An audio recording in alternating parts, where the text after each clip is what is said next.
What's going on? What's going on? Welcome to another exciting episode of the Extraordinary Man Podcast. You guys should know me by now. I am the host of the Extraordinary Man Podcast, Michael Jones. Mike Jones, Phil Jones, however you know me personally or professionally. And by now, you guys should know what time it is. I need to even stop just announcing him as a co-host. I just need to just call it what it is. It's just like we are the symbiotic twins of this thing. It's like where there's one, there's the other. It's like the shadow. So y'all just whatever. We just gonna bring him in here. What's y'all know the name. Do he even need to introduce himself at this point? What's going on, everybody? You know who it is. It's Midas. Make sure you put a king in front of that. Let's go. All right. So with Let's all that being go. said, let's get right into today's topic.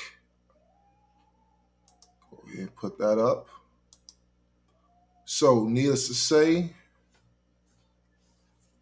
today we're going to do a follow up of our last show.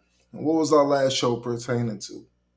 Do you So the remember? last, yeah. So the last show was basically talking about like what it takes to change your life and what I guess what really happens. You know what I'm saying within an individual's journey that causes them to make these changes or what makes them make these turns to want to go a different direction, things of that nature. And we really started delving deep in health, particularly food in general, as to why we eat the way we eat, the psychology behind the possibilities of why we eat the way we eat, from large families to gatherings to what the dinner table is supposed to symbolize and everything. Like we really got deep with really trying to break down like the mental health aspect of it as well behind why we eat the way we eat and what will cause us to make that drastic change about the way we eat. And the funny thing about it is that the way that the podcast was going was completely left field than where I intended on it going initially. But the one thing I can say is that sometimes the best stuff shows up in a sense of not particularly planning it because now it's Hmm. not on script. And it's like the dialogue and the stuff that was being brought into the fold, it was so impactful that anybody who actually goes back and looks at it, it may not be the answer to your prayer, so to speak, but it may be that little nudge of information that will get you started on your journey of trying to figure it out. So with all that being said, I definitely want to continue down the proverbial rabbit hole, so to speak, Hmm. delving into the content.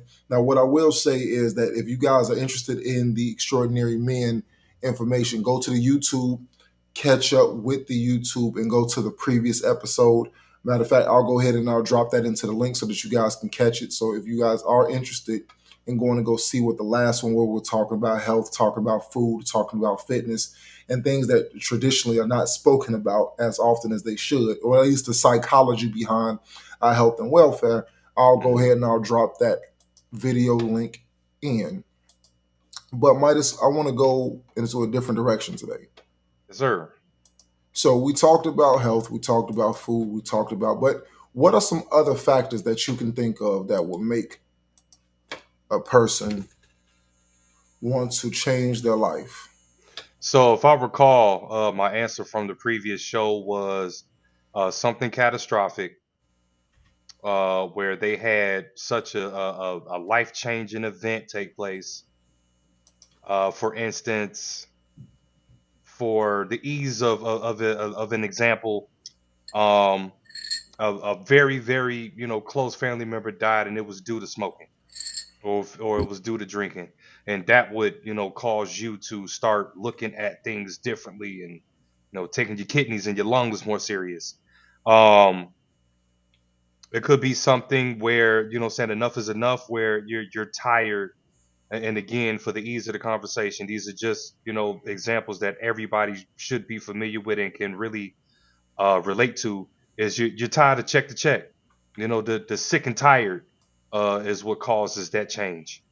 So we got catastrophic, enough is enough, and Oh man, I forgot what the last one was. I think it was somewhere along the lines of I don't remember. I apologize, y'all, but I think those were like the two biggest ones though for sure. All right, so let's go ahead and just delve in. Just choose one. Let's go ahead and start building. All right, so let's go ahead and talk about the catastrophic. You know what I'm saying? I think that's something that a lot of people can relate to. Most people like to definitely change the way that they move, change the way that they see life, change the way that they, change their outlooks on things, change the way how they handle different situations based on another event that they were extremely close, either a person they was close to with that event, or they was at ground zero and they got to see it firsthand of what happened and why. So I think that's a great spot to start. All right, so I'll go ahead and I'll use a couple of my real life examples, and then I'll go ahead and start trying to build from that perspective. Mm, So, growing up, we didn't have very much anything. I can't speak on my mother, my father, my stepfather. I can't speak on where they were in their lives for the reason why they were so ill accomplished and why they didn't have things the way they were going to. I've heard stories, but it's not my story to speak on, and I wouldn't dare go on any live and trash my parents for their decisions. So, with that much being said, if ever they want to tell their own story, by all means, I'll open the platform up to them to be able to tell their own story for why they made those decisions. But some things probably should just stay in the house. mm-hmm, But based on the things that I've seen, just or that I saw rather, um, you grew up in a neighborhood where it was just poverty stricken. Coming from early years of Humboldt Park. It's in the northwest side of Chicago, and it's just like it was bad, but at the same token, it was probably the last of that element of where the neighborhood kind of took care of each other, to where we knew that if we didn't have it, the neighbors down the street had it, and whatever arrangements that was set up, everybody kind of looked out for everybody. So it's like you didn't feel like you were in poverty, although you were. So mm-hmm, you growing up in a Section 8 house, people doing odd jobs and stuff, and whatever the circumstances are. But it was, I guess, it was maintainable for what it was until it wasn't no more. Then you move from there and you move to the far south side into the hundreds. Then that was a whole different world. So you move from a predominantly Puerto Rican neighborhood to a predominantly black neighborhood, and it's like literally it's culture shock because you don't really realize the extremes between this group of people and this group of people. The elements are the same, but the way that people move and maneuver is completely different.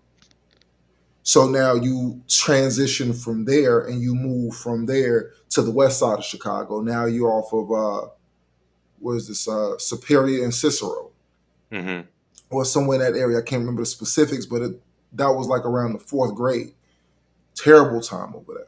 Because again, it's like South Side mentality, West Side mentality. It's totally night and day from each other. And then once you mm-hmm. get used to one extreme, or you start to adopt one extreme as ideology, then that becomes it becomes regular. Becomes life. Yeah, it becomes life. Then now it's like, okay, well, I never adopted this. I never adapted to this. And those circumstances in house and outside of the house were just, I never was able to assimilate, so to speak.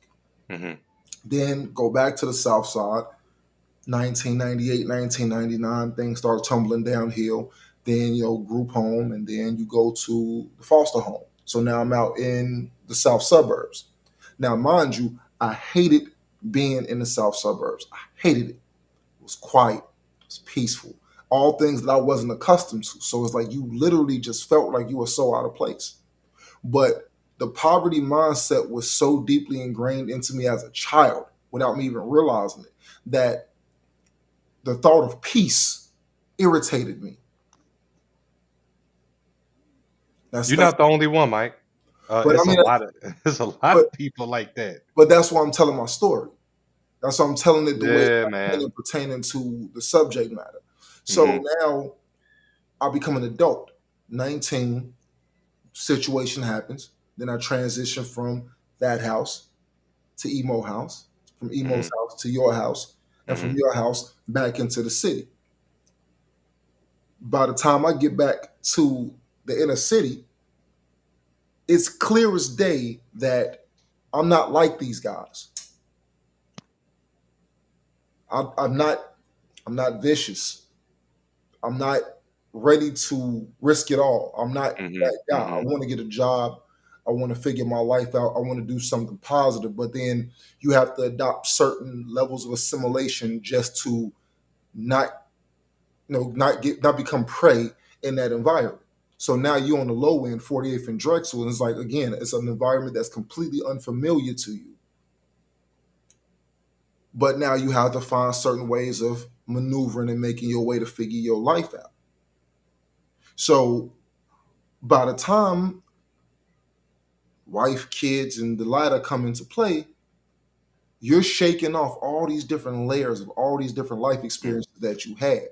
Right. And then the desire for you to try to become something bigger than what you are is because you're looking at somebody who, where at a point in time, ramen noodles was what was available. And that was all that was available. A pack of Oscar Mayer hot dogs between six kids did not last very long. Mhm. But when you look at your child, and it's just like, ramen, it kind of makes your head scratch. I can tell you there have been times that I have looked at my own child as if she was a spoiled brat because of the luxury that I afforded her by working hard. There's been times that I had to check myself because I'm looking at her responses because she does not have that ingrained level of poverty that I say things, not do things that are indicative of there are kids all over the place and I can take you someplace and show you some people who don't have anything that you have, but you're affording her this luxury and then you are punishing her for basking in it. Yeah, I was gonna say, Mike, like definitely came a long way for sure. But I think a lot of individuals can greatly relate to that story where I mean, something as simple as ramen noodles, where it was survival for you, and it's like a treat or a snack for your child. You know what I'm saying? They don't get to see that other side of how serious and detrimental that pack of ramen was or is. And you You know never what I'm really saying? want them to, and you never want them to see that either. Correct. You never want them to ever have to be able to relate themselves to some adverse situation. Hmm. But in pertaining to the what makes you want to change your life, once I had something that was greater than myself that I had to look at, I had to put all of my own mess to the back burner because I realized that now there's somebody that's looking at you that is either benefiting or suffering from the decisions that you make. And you can't come back to that child and say, well, this is what my mother and father didn't do for me, and this is why I didn't do it for you. It's sink or swim now, Hmm. and you got to figure it out. Guess what? You never learned adequate money management skills? Well, guess what? You got to figure it out. You never learned about the proper way to tell the birds and the bees? Well, guess what? When it's your time to say it, you're going to have to You figure it gotta out. you gotta figure it out. And that's literally what the entire premise of it was, is that putting forth my own self gratification a lot of times and fighting the urge to do what I want to do because now I'm in a position to do. I can go to the store and I can buy the jewelry that I want because I can afford it. Yay. It's like the inner child in me is now enjoying the fact that because I work hard and because I make a check that's big enough to go and splurge on the things that I want, you really can't because you got rent, utilities, food Hmm. costs, Yes, child sir. care, Yes, sir. private school. Hmm. Those she growing out of those shoes mighty fast. Might need braces soon. Whatever else, hair care products. Hmm. Got to take her to go get her hair done because mom is too busy to do it. So you have all of these different things that are coming your way, and it's like you're battling yourself between reality and fiction. So now I'm in this place to where I'm just like completely completely frazzled because I'm like, right, child first, got it. Mhm. And we spoke about that earlier where I ain't finna get into the full meat and potatoes of that convo, but it boiled down to where it's like you can't. I ain't gonna say that you're restricted or you're bound. You know what I'm saying, to not be able to spend the money the way you want to spend, but your child got to come first. And I think a lot of parents, you know what I'm saying, not all, of course, but I think a lot of parents would love for their child to look at ramen as a snack, a treat, you know what I'm saying? It's that's not dinner. That's not, you know what I mean? It's not that that's not your livelihood. I think a lot of parents would love for their child to be in that position to where they don't have to look at ramen in that drastic manner. So, And ideally, a lot of situations boil down to the fact that we don't always recognize our own bias when we're dealing with it. And even with recognizing our bias, a lot of times until we recognize those situations, we cannot possibly get to a place to where we can find success in our own right. It's mhm, difficult. It's almost impossible a lot of the times, primarily because you cannot find a method of dealing with or attacking a situation that you're oblivious to the fact that it exists. It's do like you think your stomach hurting all day and you don't know that you have stomach cancer because you haven't went to the doctor to find out what the problem is. do you think that do you think people should go through a struggle? Should go through some type of situation to appreciate the fact, you know what I'm saying? Like let's go back to the ramen to appreciate ramen. I don't think that people should have to struggle. But what I do think is that when men, particularly, I can't speak Mhm. from what a woman's rite of passage is because I've never been one. We would have to ask a woman or a group of women, get a panel Uh-huh. together for that to find out what it is like for them to ascend into womanhood or what is there a such thing. But Mhm. one thing I can speak of is the one that we consistently talk about on the show all the time that when it comes down to men and how men go through their rites of passage. It's not necessarily a struggle per se, but it's an understanding that there is a certain level of something that is necessary in order for you to ascend into the next level that you're trying to get into. Yeah. You don't just get it. You have to go out there and you have to earn it. You have to find out that you're unqualified for something. You have to learn the skill. You have to carve that skill out of the mud. You have to perfect it. You have to get to the place to where you continue to become a practitioner of that specific thing up until the point to where you are now competitive. Yeah, So it's like for the right, sure. yeah, it's like the rite of passage. If you can call that the struggle or call that the claim to fame or whatever terminology you want to use, in my opinion, that is more indicative of how I see what needs to happen. Because just because I come from, let's say, my grandfather was a lawyer, my dad was a lawyer, so now I'm next up. I still got to go through law school. Like, yes, you may get the easy pass because you come from people who have already been through it. So it'll be easier for you than to somebody that's a first time student, but you still have to do the years. You Mhm. still have to go and get yours. You don't just get to walk and skip the line. You still got to do it. You Right. still got to study. You still have to go through the same walk that every other one did. No exceptions.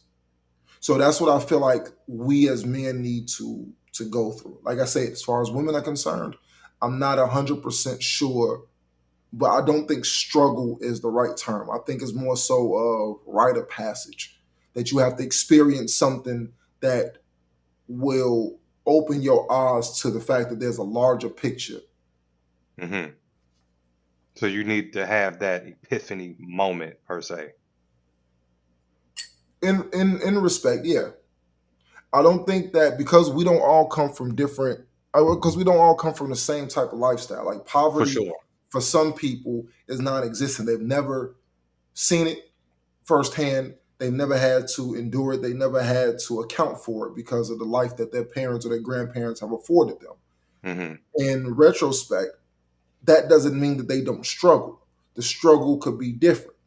Like I was having a conversation earlier, and I was talking about how I believe me and you were having this conversation. I was telling them about how we were talking about it, and I had mentioned that I do believe that there's a such thing as too much money, because now once you have satisfied all of your needs and every want possible, you now get to a place to where this money starts to have the adverse effect on you, because now you're so isolated from people because you don't know if they genuinely are around you because of you, or if they're around you because they can benefit from you, or they really hate you because of how abundant your wealth is. Like you constantly have this thing looming in the back of your head, so you have to keep your associations very, very Yeah, nitpicky, and it's good.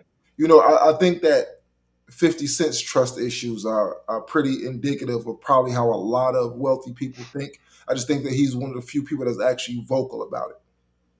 It's like, yeah. I appreciate that because that his take on things, his outlook on things, like it really can prepare like anybody that wants to go into that life, or you know what I'm saying, is really really striving for that extremely high wealth, really should take it to a liking of 50 Cent and what he has to say about certain individuals, things that he's been through, and opportunities that backfired and trying to help people.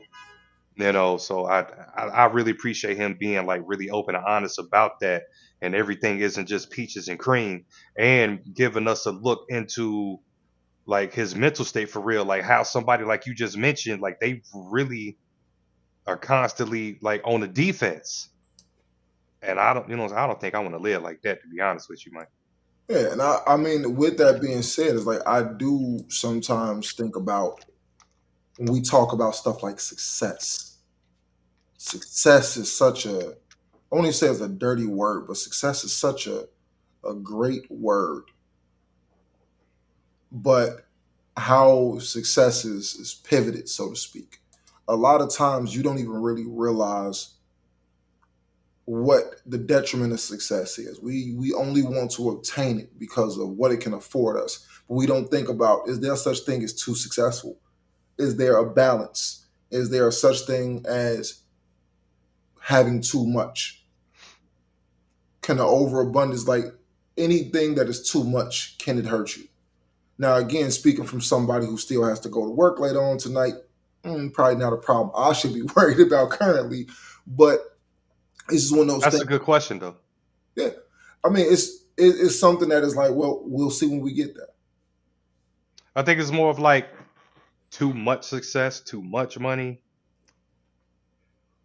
Uh, I don't know. I kind of see that as like, what I'm saying, too much water is bad for you. Too much kale can be bad for you. Too much, you know what I mean?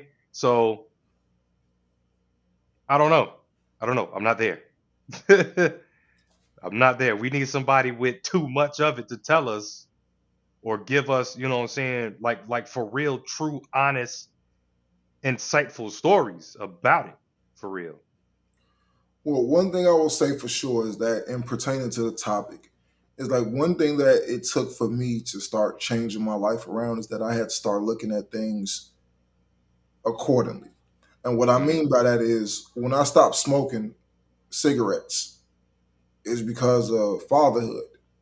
I didn't want to be so bad shape that I'm running around coughing and hacking. It's like my daughter want to play and you're bent over and like I didn't want to be that dad to where it's just like I can't run in the park with you. Yeah. I can't chase you down the street because my lungs are all jacked up. I didn't want to be that dad. And it's a conscious decision that you make to where it's like, okay, well, you have to understand that certain things lead to certain results. But if it really means to you what it means to you, then you're going to stop the behavior. And I'm glad that you said that because that's a conversation that I usually have or I try to have with my cousin. Like he's way older than me, and since sometimes I kind of feel like I'm the older cousin. But that exact same style of conversation is what I have with him. Like, You know what I'm saying? If this is something that you honestly truly want to do, then you would do it. Period. You know what I'm saying? If you see the necessity and you see the need for you to have to come to a stop on this, and you really trying to make an improvement, an adjustment, and change your life, then you would do it. It should be a no-brainer. It shouldn't be a problem for you to make this change. Well, you would think so.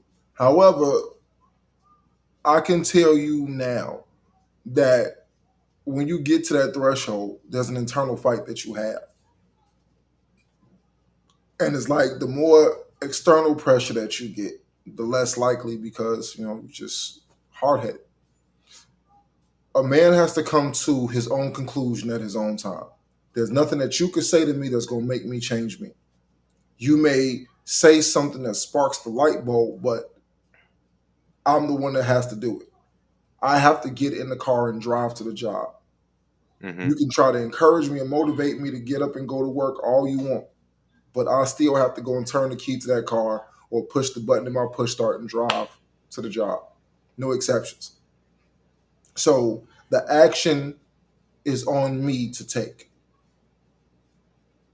No matter who says what says, but you have to, I think it all boils down, I say, to making a decision. You have to firmly plant yourself into making a decision. And Hmm. in making that decision, you have to be willing to yield the consequence that that decision makes. So every decision yields its own consequence, whether good or bad. But the only way that you will ever know the true outcome of what it is, it can't live in speculation about weighing these options out. It's like, nope, you got to actually take a strong position on something and actually move steadfast into that position. Otherwise, it's all just for conversation. And so, like, what age? Like, I know we talking about, when that individual decides, and there's no time limit or anything like that. But is it not really? Is it really? As we've discussed before, time is the most precious asset that you have. It's the one thing that you truly cannot get back. No matter what I do, I will never be 25 again. My body will never function like a 25-year-old again. I Hmm. can feel better. I can be as healthy as I want to be. I can be the best functioning 37-year-old that I can by making all of the right choices, by what I put in my body, by exercising, by dieting, whatever the circumstances may be. But it's just going to be a well functioning 37-year-old. So I guess what I'm asking is, so like, what's the cutoff where it's like you are who you are? It is what it is. There's no cutoff. There is no cutoff. You have to understand that the cutoff is when you stop breathing. You were in college and you seen that 40, 50, 60-year-old person sitting in the back of the class going to go get that degree, going to go get that certificate program. Hmm. No matter what the circumstances are, the only time that your limitations come into play is when you put those limits on yourself. Mm. That's it. That's it. I don't have the right to dictate or predicate your timeline. Now, if your goals is to be in the NBA, yeah, if you're trying to work on your basketball skills at 35, that's probably not going to cut it. I mean, it's good enough to go play with the homies. Yeah, Yeah. that probably. But again, if your goals is the NBA, then like yeah, there's a finite line for that. But as far as being successful, as far as learning business, as far as putting yourself in a better position than you are today, there's a world of opportunities for you. You just have to choose when to move into that direction. There is Hmm. no cutoff for that until you cannot do it. So it's a myriad of different things that come into play that have to fall in line for you to operate accordingly. Number one is the mind shift. You have to shift your mind into a direction of saying, okay, today is the day. And I keep telling people that don't even say today is the day. Just get up right now. Just get up. Stop Yeah, I talking. don't, I don't, I don't believe in setting the schedule. Okay, I'm gonna quit April 1st. I'm gonna quit. Like, no, just do it. If you see the need to do it today, do it today. There you go. And that's one of the things about time that we don't realize is the fact that I don't know if a tomorrow is going to come. The whole thing about it is that one of my biggest fears is dying tomorrow, and the only story that my family gets to tell about me is how I almost succeeded, how I almost made it, how I almost was this. Remember that time that he almost. I can't let my legacy be that he lived his entire life up and coming.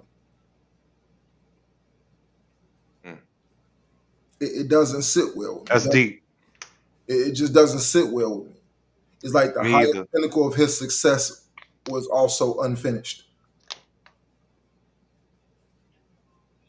He almost had a bachelor's degree. He was almost done with his law degree. He was Right. almost a lawyer. He was almost this. He almost had a monetizable YouTube channel. He almost had a sustainable business model.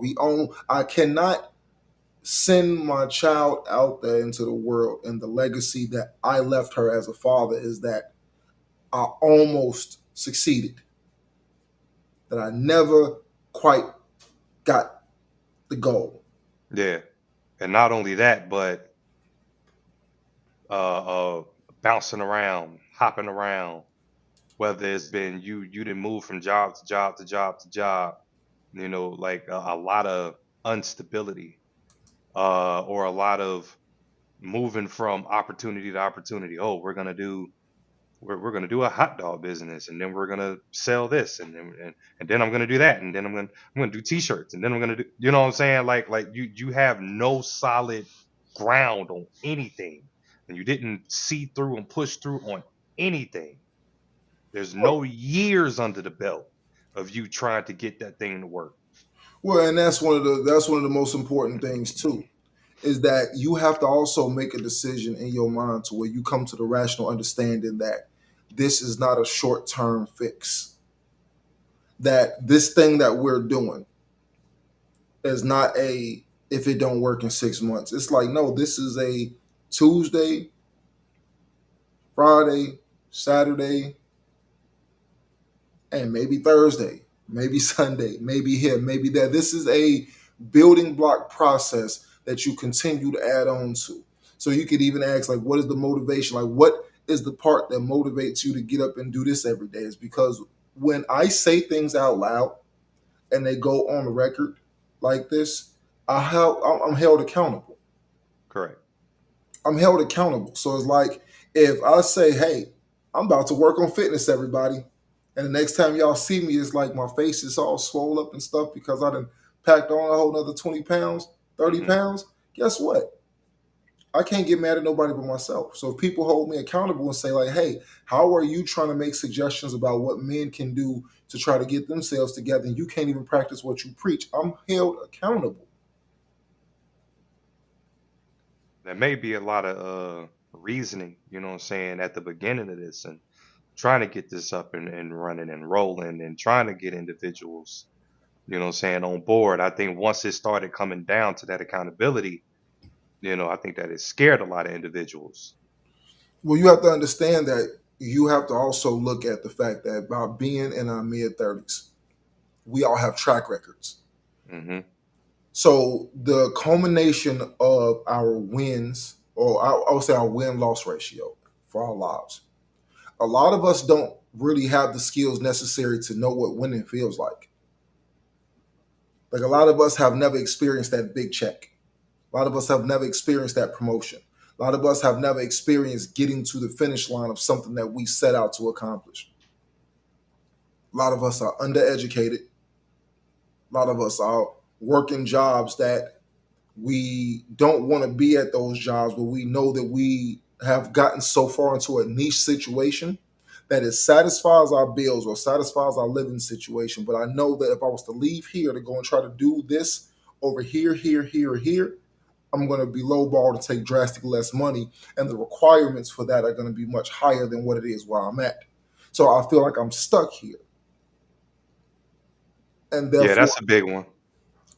a lot. But again, it's like that's where a lot of us have gotten ourselves into a position of, and we don't necessarily know that. We just know how we feel. Hmm. I learned this job. I know this job. I'm good at this job, and I'm straight. Well, we take a lot of pride in. Hmm. and knowing and understanding and being good at something. But the reality of it sometimes is that it's all I know. And to the outside looking in, it seems like it's all that you want to know. But that's not the case Hmm. either. In a lot Do of you? situations, it's a unhealthy fear that you have because again, that initial get up and go that made you move up the ladder or made you acquire the additional skill, which is your kids, your family, your household, your bills, whatever your circumstances are, is the very thing that is perpetuating the fear that prevents you from moving forward into something else. Because now you're scared that you will have to downsize or subsidize their livelihood if you decide to do something else. But sometimes you got to do that. Like I spoke about my situation before, where it's like, you know what I'm saying, I was in a situation, I had to move the family back home. You know what I'm saying, had to rearrange, get myself back together, had to change my life, and then I bought the crib in Indiana. You know what I'm saying? So I think we have to sometimes be okay to take one step back to take two forward. I I think, or what do you think? Do you think that we're comfortable in our mediocrity?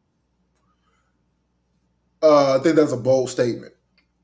I don't think a lot of people realize that mediocre because a lot of people's measuring stick is Jeff Bezos, Elon Musk, Bill I Gates. I think we Like, have to be. hold I on, think we hold on, got to hold be. on, hold on, hold on, hold on, hold Okay. on. I think that because of the fact that when people think about success, you have to ask yourself a question when it comes down to exposure. When I can just reach out and touch my biggest success story within a certain radius of my contact list. If I had to Mhm. go through my phone and I had to find the top three most successful people in my phone, you would be one of them. Mm. You have to understand something. The limited amount of exposure that you have to people who have actually done something, hence the reason why we promote mentorship and putting yourself in positions to be coachable, moldable, and expendable to learn new things. Mhm. Many people don't know that they don't know. A lot of times, the advice that you get is from people that are in the same position as you. Sometimes, the people that you confide in the most don't have what you have and don't aspire to what you want, but they're a friend. You Mhm. trust them. They've been around for X, Y, Z, and the third, but guess what? They might not be ready for that level. And you asking advice, hey, what do you think about if I was to go and get some roller coasters? Don't ask me because I can't tell you nothing about no roller coasters. I'm not even thinking on that wavelength. I'm not the guy to talk to. You might Mhm. want to go ahead and research who are the franchises for Great Adventure, Great American, this, that, and the Right. third, and see if you can have a sit down conversation with the But see, people who but have that's great actually done advice that you just gave. You don't know nothing about a roller coaster. it. But here's my point. I also don't desire to know anything about a roller coaster. So Okay. because of that, it's like I'm not going to feel comfortable telling you what I think because what I think is not rooted in anything factual. So now if you value the things that I say, you may take something that I say for more than a grain of salt, go out and try and apply it and crash and burn, and then it may discourage you from actually going forward into something that you really have set your sights on doing. We've done it over and over and over again. You really had your sights set on music, but there was an existence that happened that really put a sour taste in your mouth as far as Mhm. pursuing music in any form or fashion. But it had nothing to do with the music itself. It had Right. everything to do with all the nonsense associated with it. Right. But the nonsense was only perpetuated by your associations. It wasn't perpetuated by the music or the art itself. So Makes sense. now, That makes sense. yeah, so sometimes you have to understand that everybody around you is not equipped to be able to give you advice. Some things you have to say, okay, I can't talk to my dad about this, so I'm going to reach out to my mentor and talk to him about it Mhm. because he is where I'm trying to go. My dad is where I needed to be to start my life. That's what he did. He gave me the plateau to say, this is as far as I could get you because it was as far as I could get me. Now, take from this leverage that I gave you and springboard off. He can't teach you how to get here because he's never been there. Mm. So, with that much being said, I do feel that we get to a place to where we have to come to the realization that there's a duty, there's something that is necessary for us to do in order for us to ascend into that next level, what it is that we want. So if I want to change my life, if I don't like the results that I'm getting because of my outward appearance, first thing I'm going to look at is like, well, my hair, my face, my skin. Mm-hmm. Maybe the way I'm lining myself up. If I'm a young man in the dating field and I'm trying to figure out, okay, well, women are giving me these side eyes and stuff. It's like I don't necessarily know what the situation is. Okay, well, let me clean this up. Maybe I need to stop walking around with the stubble. I know that my hair loss is kicking in. I know my lining is gone. So let me go ahead and get the first baldy, have somebody hook me up, get me straight, and I go ahead, do the connecting thing, start adding a little bit of fur up in here, Mm-hmm. see how they respond to that. If that's what my goal is to see what I'm going to get the best responses from, trial and error. Let me look at my clothes. Maybe it's time to get rid of the Old Navy t-shirts and go step it up a little bit. Let me go Mm-hmm. grab something a little bit more better quality. Let me stop walking around in t-shirts anyway. Let me go grab some button-ups, some polos, and something that give me a little bit Mm-hmm. more of a distinguished look. Let me take some of this jewelry off and start going. Let me put more emphasis into the type of watch that I wear rather than the other stuff, the nuance. Take these big earrings out of my ear and all this other stuff. You get to a place to where you start noticing things that you want, and you start doing the trial and error to see or to test the water to see if it gets you the results. When you start changing up your dress, remember we used to wear the baggy clothes and stuff. Mm-hmm. Oh man, Brittany couldn't stand me walking around. Boy, my Mecca shirt and my little Nike windbreaker My man pants, said Mecca. Oh. my Mecca shirt and my Nike windbreaker pants. If she watching this, she is spitting her water out right now. My Mecca shirt, my big old Mecca shirt, my 2X Mecca shirt on my size medium body at the time, couldn't stand it. Came up missing. Mm. Burned at the stake. Mm. And you have to come to the realization that it's like, I started looking at videos of like just going down the line. Like we've been doing the Extraordinary Men podcast and stuff for a while, but just going down the line, and I'm just like looking at my facial hair. Just a year and change ago, walking around with all this nasty fuzz on my face, like ew, Mm-hmm. you look Yeah, not terrible. keeping it up, not shaping it. You know what I'm saying? All nice and shape. You know what I'm saying? Got the fresh lining. Look, this guy here. You know. But no, it's like I was looking at how bad I look. Like I looked like a homeless man. Like I would look like a well dressed homeless guy. It's just like it was. It's always shocking how hindsight is What? 2020. You lost? Wait, what? That just kicked in. I look like a well dressed homeless guy. It's just like somebody said, "Hey, I don't need these no more." Like I'll take those. But it's like you got to look at things in perspective and say, am I dressing for where I'm trying to go? Or am I dressing for where I currently am? And am I dressing like how I say a lot of your appearance is based on how you feel. So you walking around scruffy and raggedy is because you feel scruffy and raggedy. You feel thrown away. Nobody who wants to look good walks around looking like trash. Nobody who Yeah, feels good. I cannot equate feeling good and looking like trash. I call that and it's been said before, you know, other people use it, but it's dress for the job that you want. And I'll elaborate if you need me to. Go ahead. She said not the swishy pants and the raggedy scruffy face.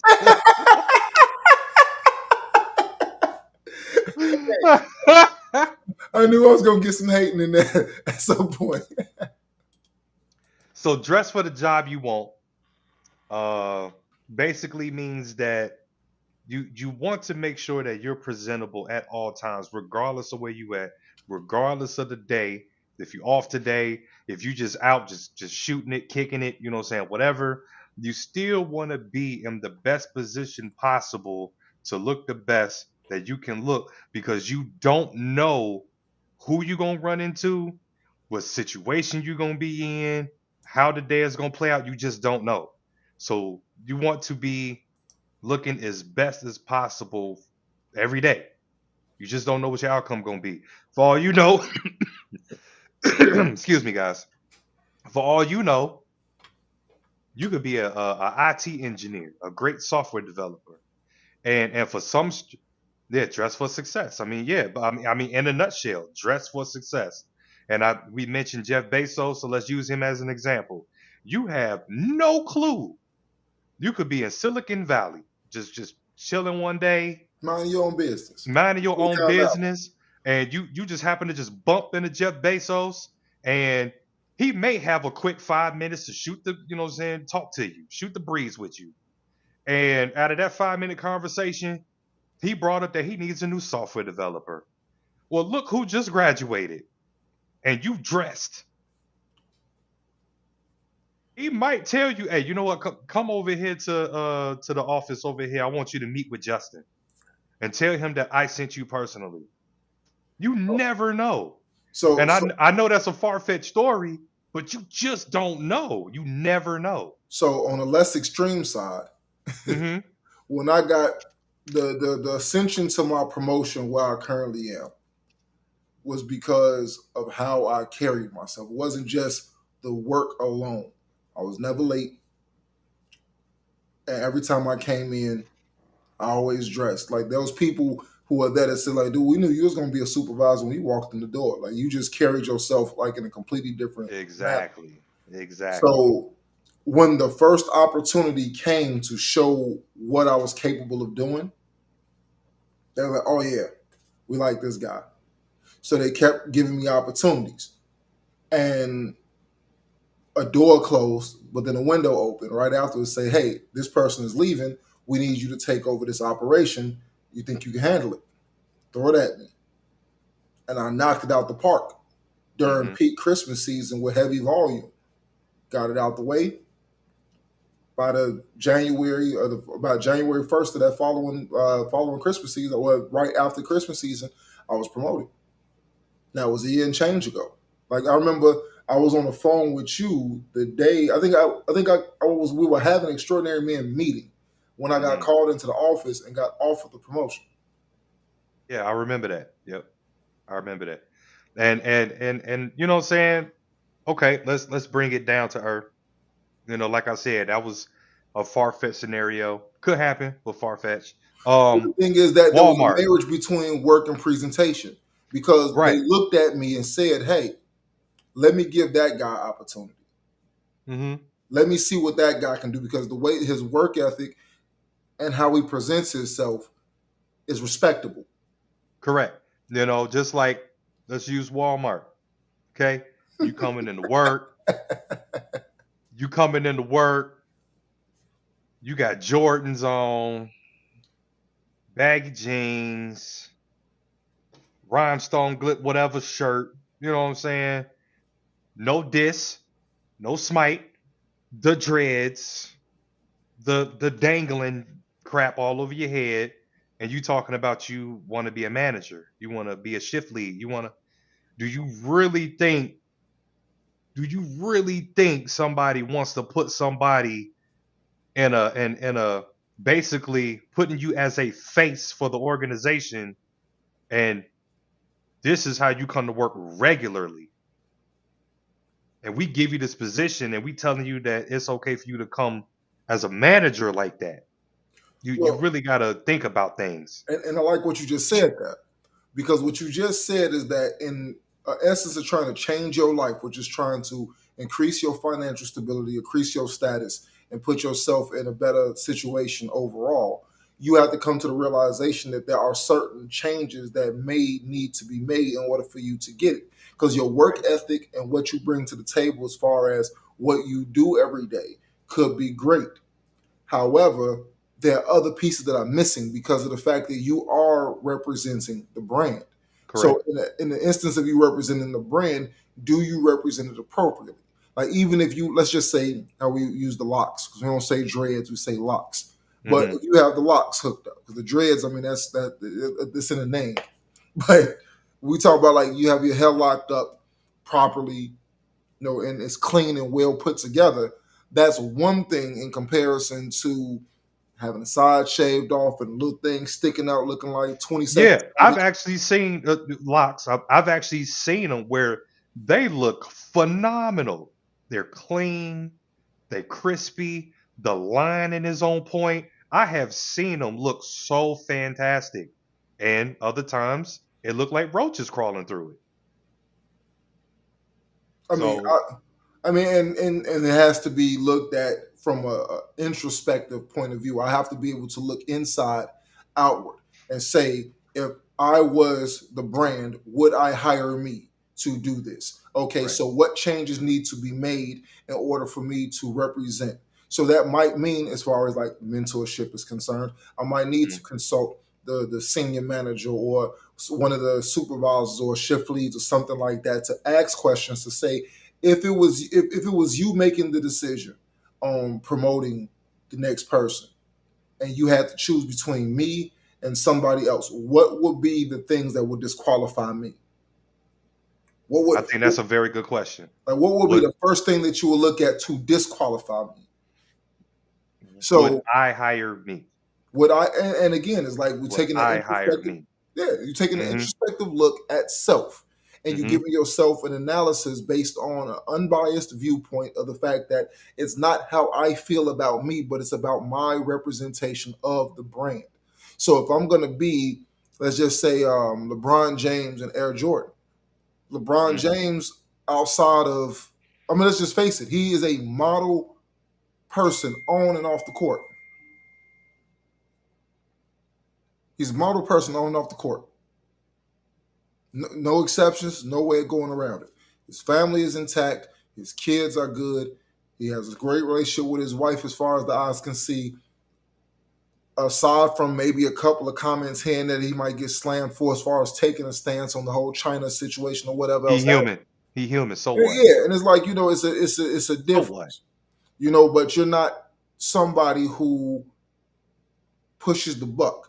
So by Mm-hmm. you representing a brand and there being brand associations, you are a model example of brand representation. So For people sure. don't mind putting their money behind you. Chris Paul in the State Farm commercials and stuff. Mm-hmm. It's like you look at these people and you look at, are they troublemakers? Are they people who negatively impact the image of the brand sponsorships? Absolutely not. They go there, they do their job, they're excellent at the job that they do, and then off the court, the behavior is good, or whatever it is that they do. I should say they don't carry it. It is not to the point to where it's in the public eye. I should say. Mm. I don't know what people do behind closed doors, but whatever Mm-hmm. it is, if it is anything, it's not some public spectacle. Correct. So you look at I mean, you could look at almost anything and just ask yourself based off whatever the circumstances are. It's like 50 Cent, yeah, he has a checkered past and all types of other stuff like that, but he has never done anything that was detrimental to his brand integrity. I mean, if anything, he's removed anything that was detrimental to the brand integrity. Yeah, Period. yeah. It's gone. Cut it. So I mean, by the time certain opportunities came into play, he had already observed long before that situation transpired to say this could be problematic. I'm already going to start moving. What Tony Ayo is a little wild. I'm going to go ahead and keep him at bay and remind him we're not in the streets, we're not poor anymore. We don't handle things like that anymore. We actually have legitimate ways on dealing with things. Hey, we could just cut him off. We don't have to go violent. We don't have to go the street way. Okay, you're not responding. You're not consciously understanding that we don't handle things Yeah. like that anymore. Okay, now I got to put some distance on you because you can mess up some real big stuff for me. For sure. Yeah. And that comes along with understanding. It comes along with growth, and comes along with recognizing the position that you're trying to put yourself in. So now, one thing I do want to ask, just because of the Hmm. fact that you're so smart all the time. Oh Oh, wow. oh man, don't put me out there like Oh, that, man. Elder Sensei. One thing I definitely want to ask you is, in a sense, we understand that there are certain triggers or certain things that make a man want to change his life. Let's talk about when a man is young, when he's a boy, Mhm. and when he's not popular, when he's not somebody who the girls like, when he's somebody who is not the preferred or not the pick of the litter. Mhm.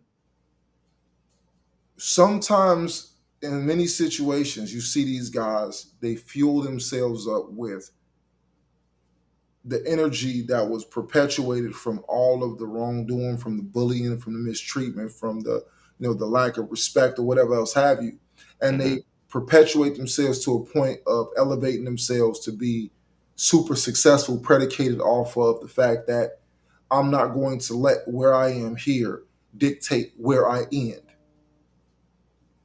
Those situations, what do you say about those situations and the frequency of those situations as far as like the ones that you've seen firsthand? So I said it before that I think bullying should come back. Uh, for the Hold simple on, hold on, fact hold on, hold on, hold on, hold on, hold on, because you just slid that in there like that, that. that's not gonna go over well. I Please, know, I know, I know. I'm finna explain. I'm finna clean it up. all right, go ahead. Okay, so look, check it out. So what I mean is, I ain't talking about, what I'm saying, flipping somebody upside down and dunking them in the toilet, giving them swirlies. That ain't what I'm talking about. Not the But we do need we do need that aspect of the whole picking on and all that, because what that does is that really does help build a lot of character. It helps build a lot of thick skin for a lot of individuals, and a lot of those individuals, those are the ones that do end up being your Bezos and your Elons and all that. Those are the individuals, and a lot of times, a lot of these individuals, these are your super high geniuses and your people that end up being your Mike Tysons and all that. So in that aspect, I think that it's useful because it helps grooms these people to bring out the skill sets and the talents that we need in society to help us continue to grow as a people. I know that sounds silly, but it's true. It's very true. Um, I don't know. I just think that um those individuals kind of get like an accelerated course. Like look at Andrew Tate when he was telling the story and actually physically showing the video evidence of him getting bombed on by his girl. And then look at him now, you know what I'm saying? He's this world boxing champion, owns casinos, he doing it. So that's why I say like we do need these instances where these individuals go through situations like that. And for them, because sometimes they may need that to come out their shell to make that life change. So basically, if and I want to make sure I quote this directly. Well, Hmm. not quote this directly, but I want to make sure I understand where you're going with this. Is that you feel like I hope I'm clear. no, just let me try it out. That you feel like there are instances to where people need to be in pressured situations in order for them to find out who that person is on the inside. Because I guess if not for that pressure that they experience, that they'll never know how to deal with real world application of things going wrong, so to speak. Yeah, and per se, what I'm saying, I kind of feel like that they get the cheat code to life. You know what I'm saying? Because they're experiencing things that other individuals don't experience, and they can get it's basically like an accelerated course. They build their character, they understand how to hone their skill, they focus on themselves, and build themselves up to building something great. You know what I'm saying? It's almost like a cheat code. We can go on like this for hours. However, we have given you guys a solid hour. I hope that makes sense, man. I hope I don't get, you know what I'm saying, the internet gods don't kill me, Oh you know. no, oh, no, they coming to get But you. I just hope that I hope I was able to kind of make that make sense, because uh if you look at Hawkins was bullied, Elon was bullied, Tate was bullied, Jobs was bullied. You know what I'm saying? Look at him. Einstein was bullied. He was even bullied as an adult. So, I mean, I'm looking at I'm looking at the line of evidence. I'm looking at the streak of evidence that's before me. These people that were, I I guess I know bully has, it is bad. These people were bothered and picked on and stuff like that, but look at them. Look at what they presented to the world. And that's all I'm getting at, is these people blossom early and was able to produce on a magnificent scale. That's all I'm getting at. Well, I absolutely want to touch more on this conversation, and I encourage Mm-hmm. anybody who has saw this video or who is going to see this video in the future to please, by all means, make sure to check in with us, add some more sauce on those ribs, aka put a little bit more emphasis on what we structured, and let's try to build on this conversation, because I definitely believe that it's a lot more to it.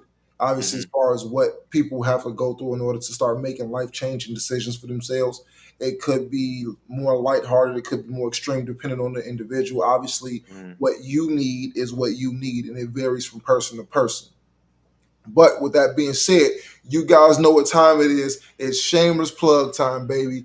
All Yes, right. So sir. for those Post who are that QR code. tuned in, please make sure that you guys scan that QR code that's right there. Boom, right there. So scan the QR code to take you directly to the YouTube. Make sure to subscribe to the YouTube. And when you get to the YouTube, there's a little bell right next to it. It says Mm-hmm. to all personalized and something else. Don't worry about the something else. Go to the one that says all. That way you can get all of our live updates when we go live, and then you can get all of our updates when we throw up regular videos and stuff, so you'll be first in line to see everything that we produce. We thank you guys Absolutely. for all the time and attention that y'all give us. And as always, this is Mike Jones, aka Phil Jones, however you know me personally or professionally. And you guys know this guy on the other side of me. Tell him your name, Yes, sir. please. I Yes, don't know. sir. Once again, this is Midas. Make sure you put a king in front of that. Let's go. I'm still Appreciate getting, y'all tuning in. still getting used to this thing. Like, I okay, know, I know. It's kind of there's opposite world, because you maybe I should do one of these. right. So you on my right. So I gotta. Now, if I do Oh, this, see, like I don't. That still feels strange. it does. Yeah. So All make right. sure y'all go to our Facebook group, the Extraordinary Man Facebook group. Make sure that you like, follow, all that jazz, and don't be scared to come on over. We hold a lot of conversations over there. Any topics, anything that you want to talk about, any issues you want to bring up. If you want to bring smoke, that's what to do it. Facebook group, hit us up. All right, guys, go get some sleep. Hmm. I know y'all tired. I can look at you. I can tell. I can see through the little scrolly thing that y'all tired. Go to bed. Hmm. Thank you guys for your time. Y'all have a wonderful rest of your evening.